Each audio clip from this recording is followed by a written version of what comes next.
ਹਉਮੈ ਏਹਾ ਜਾਤ ਹੈ, ਹਉਮੈ ਕਰਮ ਕਮਾਹਿ।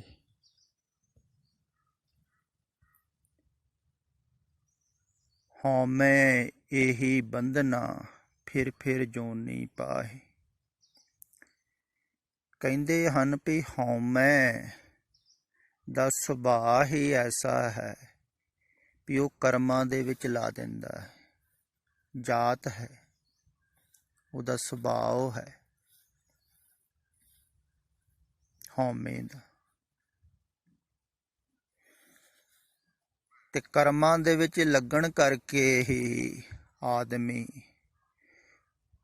ਫਿਰ ਬੰਧਨ ਦੇ ਵਿੱਚ ਪੈ ਜਾਂਦਾ ਹੈ। ਜਦੋਂ ਕਰਮ ਦੇ ਵਿੱਚ ਲੱਗ ਗਿਆ, ਕਰਮ ਬਾਰੇ ਸੋਚਣ ਲੱਗ ਪਿਆ, ਵਿਚਾਰਨ ਲੱਗ ਪਿਆ, ਤੇ ਵਿਚਾਰ ਕਰਕੇ ਉਹਨਾਂ ਕਰਮਾਂ ਦੇ ਨਾਲ ਜੁੜ ਗਿਆ ਜਿਹੜੇ ਕਰਮਾਂ ਨੂੰ ਸੋਚ ਰਿਹਾ ਸੀ। ਜਿਹੜੇ ਕਰਮਾਂ ਨੂੰ ਸੋਚ ਰਿਹਾ ਸੀ ਨਾ, ਉਹਨਾਂ ਕਰਮਾਂ ਦੇ ਨਾਲ ਜੁੜ ਗਿਆ।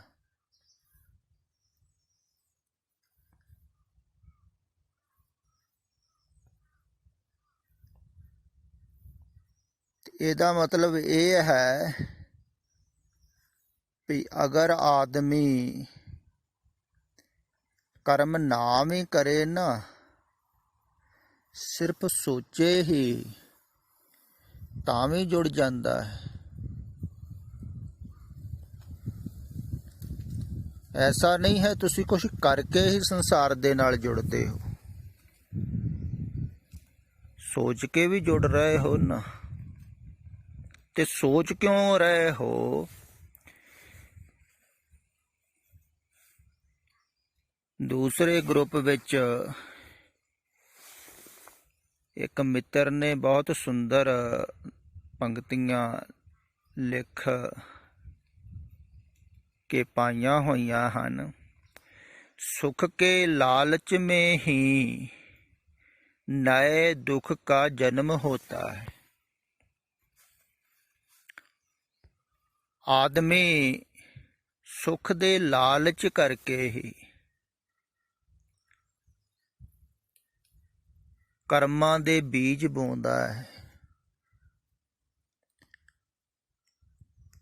ਕਰਮ ਕਰਦਾ ਹੈ ਕਿ ਮੈਨੂੰ ਸੁੱਖ ਮਿਲੇਗਾ।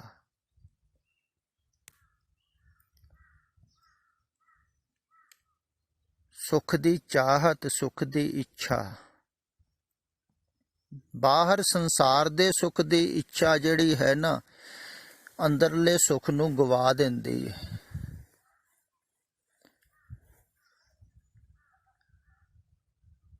ਵਾਸਤਵਿਕ ਸੁੱਖ ਤੋਂ ਛੁਡਾ ਦਿੰਦੀ ਹੈ ਝੂਠੇ ਸੁੱਖ ਦੀ ਇੱਛਾ। ਪਰ ਇਹ ਜਿਹੜਾ ਬਾਹਰ ਸੁੱਖ ਹੈ ਨਾ, ਇਹ ਬਹੁਤ ਪ੍ਰਲੋਭਨ ਦਿੰਦਾ ਹੈ। ਤੇ ਦੇਖੋ, ਅੰਦਰਲਾ ਸੁੱਖ ਛੱਡ ਕੇ ਬੱਚਾ ਬਾਹਰਲੇ ਸੁੱਖ ਵਿੱਚ ਲੱਗ ਜਾਂਦਾ ਹੈ। ਹੁਣ ਛੋਟਾ ਬੱਚਾ ਪੰਗੂੜੇ 'ਚ ਪਿਆ ਹੋਇਆ ਹੀ ਬੜਾ ਹੀ ਸੁਖੀ ਹੁੰਦਾ ਹੈ, ਖੁਸ਼ ਹੁੰਦਾ ਹੈ। ਪਰ ਹੌਲੀ ਹੌਲੀ ਜਦੋਂ ਜਿਉਂ ਵੱਡਾ ਹੁੰਦਾ ਹੈ, ਆਸਤੇ ਆਸਤੇ ਸੰਸਾਰ ਦੀ ਵਿਚਾਰ, ਸੰਸਾਰ ਦੀ ਸੋਚ, ਸੰਸਾਰ ਦੀ ਕਸ਼ਿਸ਼ ਉਹਨੂੰ ਖਿੱਚਦੀ ਹੈ।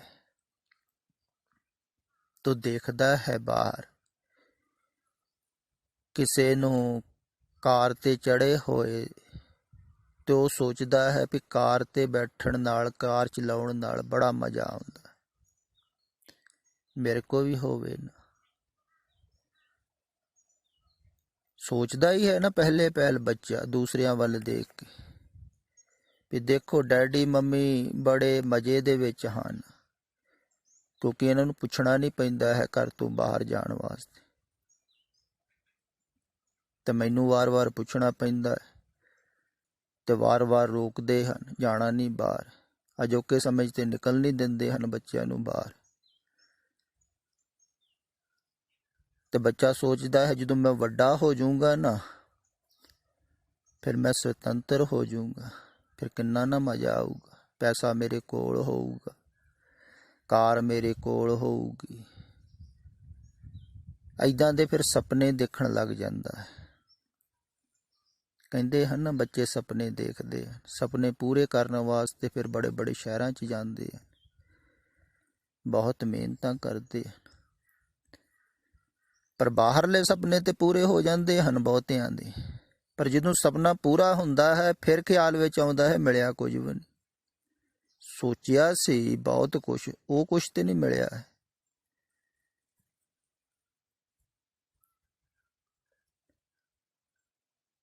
ਤੇ ਬਾਹਰ ਸੁੱਖ ਐਸੇ ਹਨ ਜਿਵੇਂ ਪੁਰਾਤਨ ਸਮੇਂ 'ਚ ਬਹੁਤ ਪ੍ਰਮਾਣ ਦਿੱਤਾ ਜਾਂਦਾ ਸੀ, ਮ੍ਰਿਗ ਤ੍ਰਿਸ਼ਨਾ ਵਰਗੇ। ਸੰਸਾਰਿਕ ਸੁੱਖ ਦੂਰ ਦਿਖਦਾ ਹੈ ਪਾਣੀ ਹਰਨ ਨੂੰ, ਵੀ ਉੱਥੇ ਜਾ ਕੇ ਪੀਊਂਗਾ ਤੇ ਤ੍ਰਿਪਤ ਹੋ ਜਾਊਂਗਾ, ਮਜ਼ਾ ਆ ਜਾਊਗਾ। ਜਦੋਂ ਜਾਂਦਾ ਹੈ ਪਤਾ ਲੱਗਦਾ ਵੀ ਉੱਥੇ ਰੇਤਾ ਹੀ ਰੇਤਾ, ਧੁੱਪ ਦੀ ਕਿਰਨਾਂ ਦੇ ਨਾਲ ਰੇਤਾ ਚਮਕਦਾ ਹੈ ਤੇ ਪਾਣੀ ਵਰਗਾ ਪ੍ਰਤੀਤ ਹੁੰਦਾ ਹੈ ਥੋੜ੍ਹੀ, ਪਰ ਪਿਆਸ ਹੋਰ ਵੱਧ ਜਾਂਦੀ। ਇੱਦਾਂ ਕਹਿੰਦੇ ਦੌੜਦਾ ਦੌੜਦਾ ਮਰ ਜਾਂਦਾ। ਉਹੋ ਹੀ ਹਾਲਤ ਆਦਮੀ ਦੀ ਹੈ। ਆਦਮੀ ਬਾਹਰ ਸੁੱਖ ਭਾਲਦਾ ਭਾਲਦਾ ਮਰ ਜਾਂਦਾ ਹੈ, ਪਰ ਹੱਥ ਵਿੱਚ ਆਉਂਦੇ ਹਨ ਦੁੱਖ ਹੀ ਦੁੱਖ, ਤੇ ਲਾਸਟ ਦੇ ਵਿੱਚ ਮੌਤ। ਦਿਸ਼ਾ ਗਲਤ ਹੋ ਗਈ। ਚਾਹੁੰਦਾ ਤੇ ਸੁੱਖ ਹੀ ਹੈ ਆਦਮੀ, ਸੁੱਖ ਤੋਂ ਹੀ ਆਇਆ ਹੈ, ਇਸ ਕਰਕੇ ਸੁੱਖ ਦੀ ਆਕਾਂਸ਼ਾ ਹੈ, ਸੁਭਾਵਿਕ ਹੀ ਹੈ। ਕਹਿੰਦੇ ਹਨ ਵੀ ਜਿਹੜਾ ਬੱਚੇ ਨੇ ਸੁੱਖ ਪਿੱਛੇ ਮਾਣਿਆ ਸੀ ਨਾ, ਮਾਤਾ ਦੇ ਗਰਭ ਦੇ ਵਿੱਚ ਨਿਸ਼ਚਿੰਤ ਸਭ ਕੁਝ ਮਿਲ ਰਿਹਾ ਹੈ ਹਰ ਸਮੇਂ ਹਰ ਵਕਤ, ਉਹੋ ਹੀ ਸੁੱਖ ਆਦਮੀ ਫਿਰ ਬਾਹਰ ਚਾਹੁੰਦਾ ਹੈ।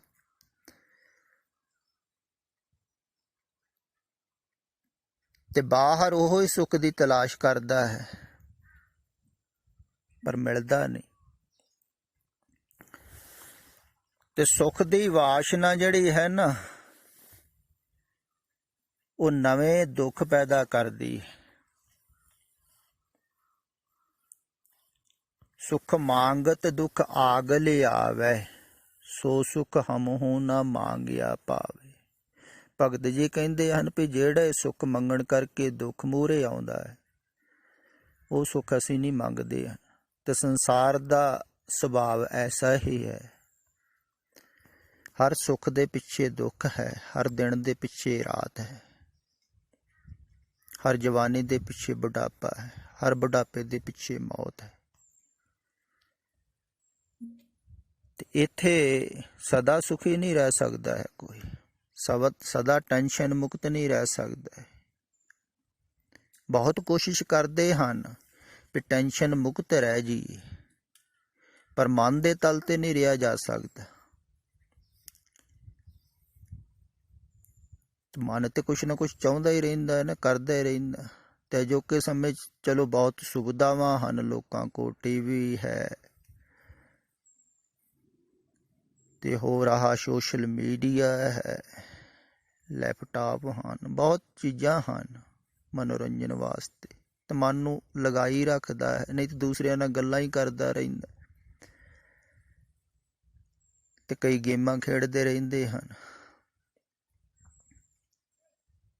ਤੇ ਬਹੁਤ ਕੁਛ ਹੋ ਰਿਹਾ ਹੈ, ਇਸ ਕਰਕੇ ਲੋਕ ਘਰੋਂ ਘਰੇ ਵੀ ਬੈਠੇ ਹੋਏ ਹਨ, ਬਹੁਤੇ ਪਰੇਸ਼ਾਨ ਨਹੀਂ ਹਨ। ਜਿਨ੍ਹਾਂ ਕੋਲ ਥੋੜ੍ਹੀ ਜਿਹੀ ਸੁਵਿਧਾ ਹੈ, ਤੇ ਜਿਨ੍ਹਾਂ ਕੋਲ ਸੁਵਿਧਾ ਨਹੀਂ ਹੈ ਉਹ ਥੋੜ੍ਹੇ ਜਿਹੇ ਜ਼ਿਆਦਾ ਔਖੇ ਹਨ। ਪਰ ਬੇਚੈਨ ਤੇ ਸੁਵਿਧਾ ਵਾਲੇ ਵੀ ਹਨ। ਤੇ ਸੁੱਖ ਜਿਹੜਾ ਹੈ ਨਾ, ਇਹਦੇ ਪਿੱਛੇ ਦੁੱਖ ਵੀ ਆਉਂਦਾ ਹੈ, ਤੇ ਸੁੱਖ ਦੀ ਆਕਾਂਸ਼ਾ ਹੀ ਹੋਣ ਨੂੰ ਵਧਾਉਂਦੀ ਹੈ। ਸੁੱਖ ਦੀ ਆਕਾਂਸ਼ਾ ਕਰਕੇ ਹੀ ਸੰਸਾਰ ਦੇ ਵਿੱਚ ਉਤਰਦਾ ਹੈ ਬੱਚਾ, ਤੇ ਸੁੱਖ ਲੱਭਦਾ ਲੱਭਦਾ ਹੀ ਸੰਸਾਰ ਦੇ ਵਿੱਚ ਤੁਰਿਆ ਜਾਂਦਾ ਹੈ। ਸਰੀਰਕ ਸੁੱਖ, ਫਿਰ ਮਾਨਸਿਕ ਸੁੱਖ, ਤੇ ਅੰਦਰਲਾ ਸੁੱਖ ਗਵਾ ਲੈਂਦਾ ਹੈ। देखो, एक बहुत ही पुरानी ईसाईयत गाथा है, मैं शायद पहला भी कही है कि पहला आदमी तो दी औरत स्वर्ग ਦੇ ਬਗੀਚੇ ਦੇ ਵਿੱਚ ਰਹਿੰਦੇ ਸਨ।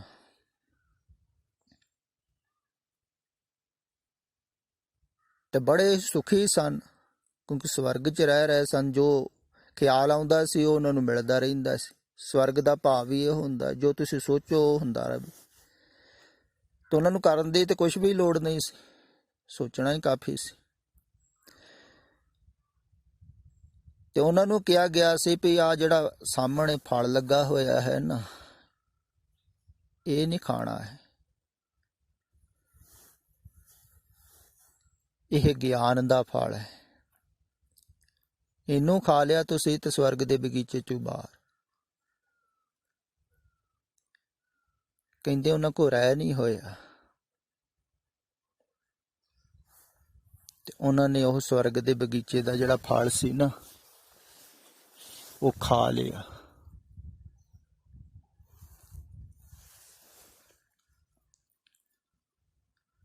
ਗਿਆਨ ਦਾ ਫਲ।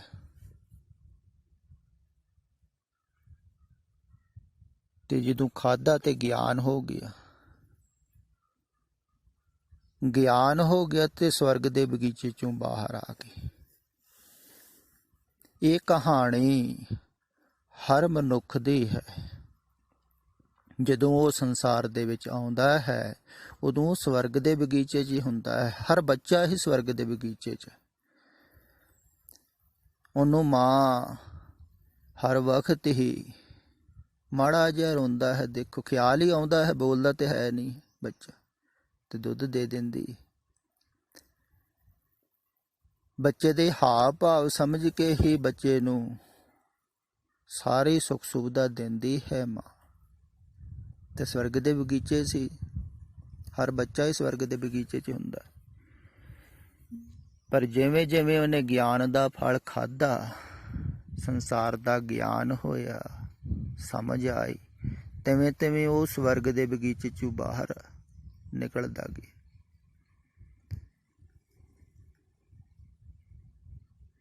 ਤੇ ਹੌਲੀ ਹੌਲੀ ਉਹ ਸਵਰਗ ਦੇ ਬਗੀਚੇ 'ਚ ਦੂਰ ਹੁੰਦਾ ਗਿਆ। ਜਿਵੇਂ ਜਿਵੇਂ ਜਵਾਨ ਹੁੰਦਾ ਜਾਂਦਾ ਹੈ ਬੱਚਾ, ਉਮਰ ਵੱਧਦੀ ਜਾਂਦੀ ਹੈ, ਸਵਰਗ ਦੇ ਬਗੀਚੇ 'ਚ ਦੂਰ ਹੁੰਦਾ ਜਾਂਦਾ ਹੈ। ਤੇ ਉਸੇ ਸਵਰਗ ਨੂੰ ਬਾਹਰ ਟੋਲਦਾ ਹੈ, ਲੱਭਦਾ ਹੈ। ਪਰ ਬਾਹਰ ਵੈਸਾ ਲੱਭਦਾ ਨਹੀਂ, ਮਿਲਦਾ ਨਹੀਂ। ਕਈ ਤੇ ਸੋਚਣ ਵੀ ਲੱਗ ਜਾਂਦੇ ਹਨ ਬੁਢੇਪੇ ਦੇ ਵਿੱਚ ਵੀ ਬਚਪਨ ਬੜਾ ਪਿਆਰਾ ਸੀ। ਬਚਪਨ ਦੇ ਗੀਤ ਗਾਉਂਦੇ ਹਨ।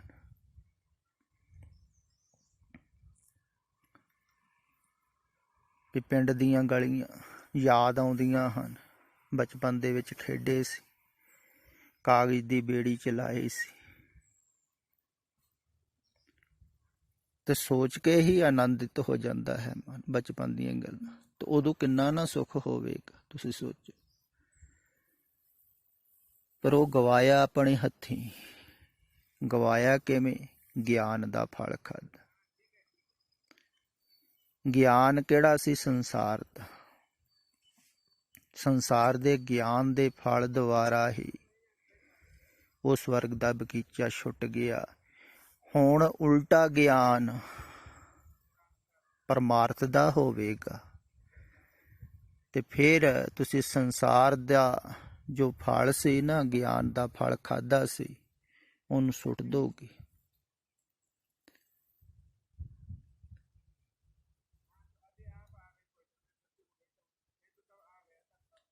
ਤੇ ਸੰਸਾਰ ਦਾ ਫਲ ਜਿਹੜਾ ਹੈ ਨਾ, ਗਿਆਨ, ਇਹ ਫਸਾਉਂਦਾ ਹੈ,